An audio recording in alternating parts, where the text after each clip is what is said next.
Welcome to the NPC ENERGY podcast. We're the show that's always asking, well, is this reality the real deal or maybe just an incredibly advanced simulation? Maybe the Matrix wasn't fiction after all, eh? Could be. Yeah. Today, we're setting off on a simulated journey into a concept that might change how you see, well, toddlers. It's called the childhood cover-up theory. Oh, yeah, this was a real head spinner. You watch little kids, maybe 2 years old, and they're just staring, like, intensely at nothing. Exactly. Or having full-blown conversations with someone who isn't there. Right. And think about your own memories. Doesn't it feel like your perception of the world kind of clicked into place? Maybe around age 3, like something shifted. That's precisely the core idea we're exploring in this simulated journey. This theory suggests reality itself might get a fundamental makeover around that age. Like a system update. A patch for our simulation. Kind of, yeah. A patch that potentially tweaks our perceptions, maybe even messes with our early memories. So our mission today is to unpack this childhood cover-up theory. We'll look at the main idea, see if there are any, let's call them unconventional scientific links. Definitely unconventional. We'll also dive into some anecdotal stuff.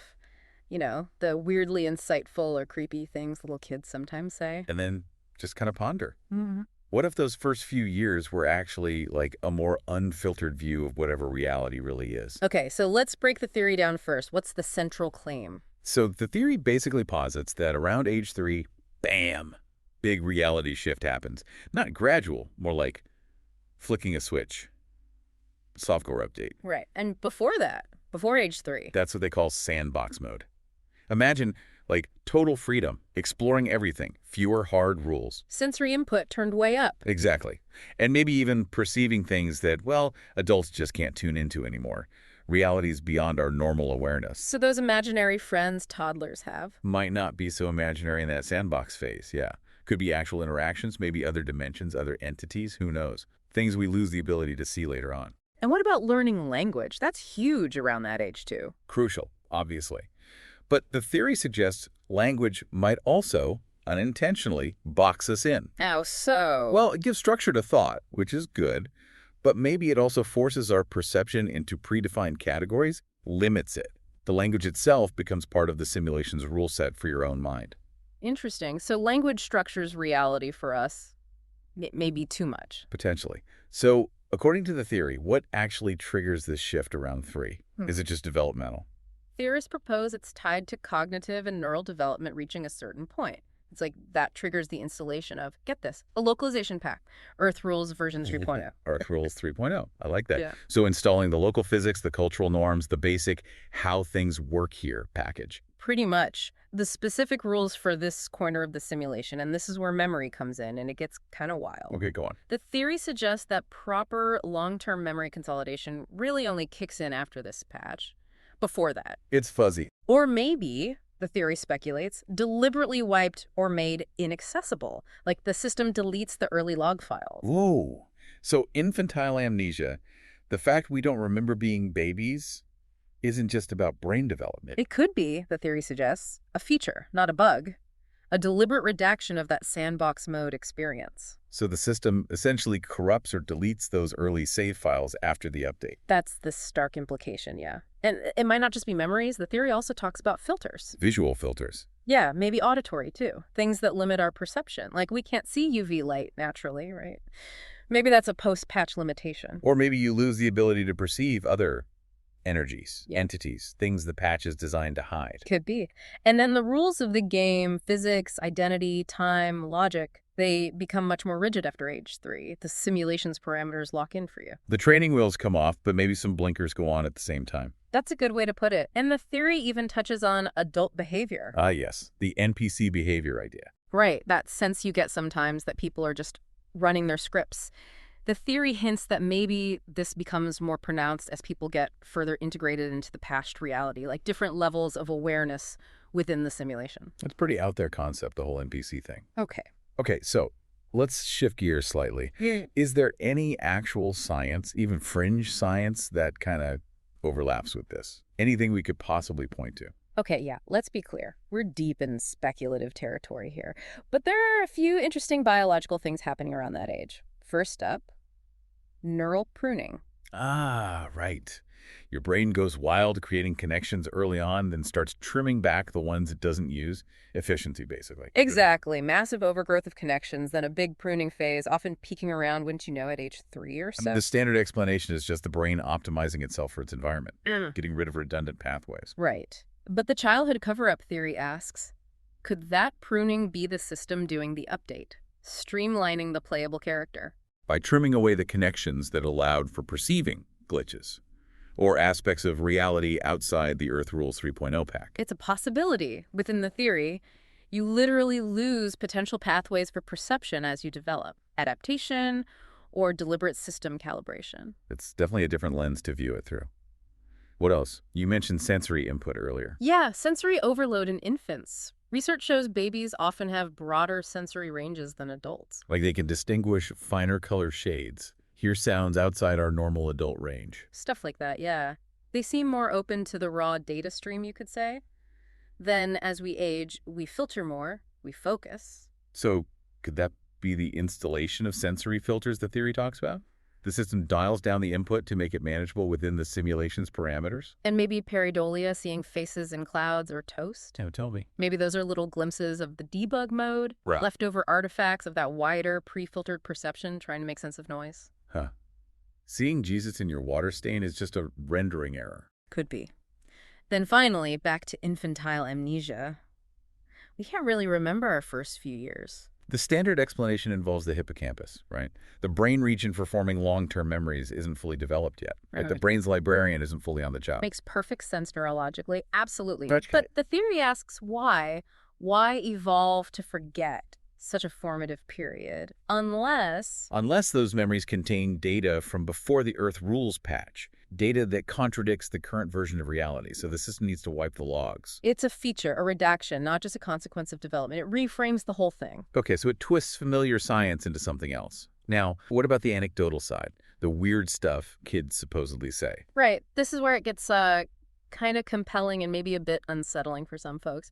There are tons of stories online, Reddit threads, forums, books, full of quotes from very young children that just don't make sense in our normal framework. But they do seem to fit this idea of a pre-patched reality. Eerily well, sometimes. We've gathered some from anonymous sources online. Okay, give me some examples. Well, there are stories of, like, a 2-year-old just staring into a corner, totally focused, and then turning to their parent and saying something like, "The man says I shouldn't tell you." Ooh, creepy. The invisible man. Yeah. Or toddlers who suddenly start talking about a past life, sometimes with really specific details like how they died in a fire or remembering choosing their current parents before they were born. Wow. Okay, that's definitely beyond typical kid imagination. You'd think so. And it's not just past lives. Anonymous sources share tales of kids describing places they've never been with uncanny accuracy. Like detailed descriptions of buildings or landscapes. Exactly. Or naming imaginary friends who, maybe later, the parents realize perfectly match the description of a deceased relative the child never knew. Okay, that's giving me chills now. Right. Or kids talking about things that happened before they were conceived, things they couldn't possibly know through normal means. These anecdotes, yeah, they're not proof, but they definitely add fuel to the fire for this theory. They make you pause. They really do. And just to give a sense of how potent these can be, we could even imagine hearing one read dramatically. Something like, "Oh," Go on. lowering voice slightly. "I was here before, but the world was different. The sky was red." Pause. Yeah. Okay. That lands differently than just reading it. It makes you really try to imagine that perspective. Exactly. So all this leads to the next part of the theory. Maybe this shift at age 3 isn't just biological development coinciding with a simulation update. Maybe it's a programmed event. The system patch theory. The update is deliberate, not accidental. Right. The idea is that maybe humans or our consciousness within the simulations start out with something like early access developer mode. Like we have more access to the underlying code, or maybe a wider view of reality initially. Yeah, something like that. But this dev mode is intentionally disabled around age 3. Why? To keep us from figuring things out. Maybe to prevent us from becoming too aware of the simulation's nature, or maybe stop us from, I don't know, breaking the rules in some fundamental way. So a toddler acting illogically or saying these strange things, that could actually be what triggers the patch. The system detects behavior outside the normal parameters and initiates the fix. That's one interpretation within the theory, yeah. Mm. The non-compliance triggers the lockdown. And interestingly, this connects to another phenomenon people talk about. Let me guess. The Mandela Effect. You got it. Those shared false memories lots of people seem to have. How does that fit in?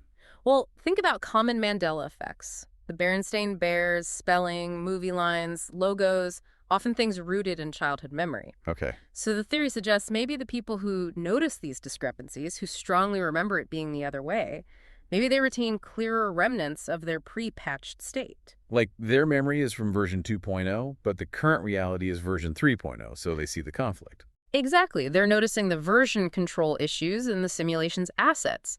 It's a pretty neat, if speculative, link. And there's another idea tied to this patching process, something about a cleaner. Yeah, the cleaner update theory. It proposes that the specific window, maybe between, say, 2.8 and 3.2 years old, is like a memory sync phase. That's a transition period while the patch is rolling out. Kind of. The system is finalizing the update, ironing out kinks. Yeah. But during that window, glitches can still pop up. Manifesting as Those really weird things kids say, or maybe even unusually vivid dreams that could almost be interpreted as system debug logs spilling over. So it's this brief, messy period where the old reality is fading, the new one's taking hold, but echoes or artifacts from before the patch can still surface. Precisely. And look, this isn't just abstract theory for us. We've actually heard from listeners, people submitting their own stories that seem to resonate with this. Oh, really? Listener glitches. That's cool. What kind of things? Well, we had one listener share a memory very vivid of being about 2 years old and having what felt like an out-of-body experience. Whoa, like floating. Yeah, they described floating near the ceiling, looking down at themselves, sleeping in their crib. Said it felt completely real, not like a dream. Okay, that's pretty specific and unusual for that age. What else? Another listener sent a story about having a distinct memory of a second mom when they were very young. A second mom. Like two mothers? Apparently, yeah. Someone who looked identical to their actual mother but was just there sometimes. And then after the listener turned 3, this second mom just vanished. Never seen again. Parents have no idea what they're talking about. That is deeply unsettling. Why? Isn't it? And we've also had a few accounts, different listeners, describing waking up as a very young child and finding their bedroom subtly wrong. Wrong how? Like the furniture layout was slightly different or a familiar object was a different color. Small changes, but definite changes that their parents would later insist had never happened, that it was always the way it was now. Like waking up in a slightly altered version of their own reality file. Minor patch inconsistencies. Could be interpreted that way, yeah. These personal stories, they're subjective, but they really add this layer of, maybe, to the whole theory. Makes it feel less distant. Definitely. It grounds it in experiences people feel they've actually had. So, okay, if we entertain this wild idea, just for argument's sake, that there is a patch, what now? What can we do as supposedly patched adults? Yeah. Is there any way to debug reality, as the source material puts it? Can we peek behind the curtain? Well, the theory, or at least the community around it, does speculate about ways to potentially access those pre-patched memories or perceptions. It's all highly unconventional, obviously. Obviously. Like what? Things like deep hypnosis or memory regression techniques are sometimes mentioned, though always with a big flashing warning sign. Because memory is unreliable, and you could easily create false memories, especially under suggestion. Exactly. You might think you're uncovering a pre-patched memory, but you could just be accessing, well, something else entirely. Maybe something unsettling you've manufactured. So caution advised there. Understood. What other speculative methods? Some suggest combining practices like lucid dreaming, where you're aware you're dreaming, with sensory deprivation. The idea is maybe you can bypass the usual conscious filters. To try to access a different state of consciousness where the patch is less effective. Perhaps. And then there's a more grounded approach, if you can call it that. Which is? Simply observing young children, really listening to them, paying attention to those moments of weird logic or perception, those strange questions. But discreetly. Yeah. The playful advice is not to alert the system that you're onto it. Just quietly observe the boot-up sequence in others, looking for those pre-patched signals. Like studying the Matrix by watching the agents who haven't fully assimilated yet. Kind of like that, yeah. It makes you think, oh, maybe that nostalgia we feel for childhood. It isn't just sentimentality. Maybe it's a deeper longing. A subconscious memory of perceiving reality more fully.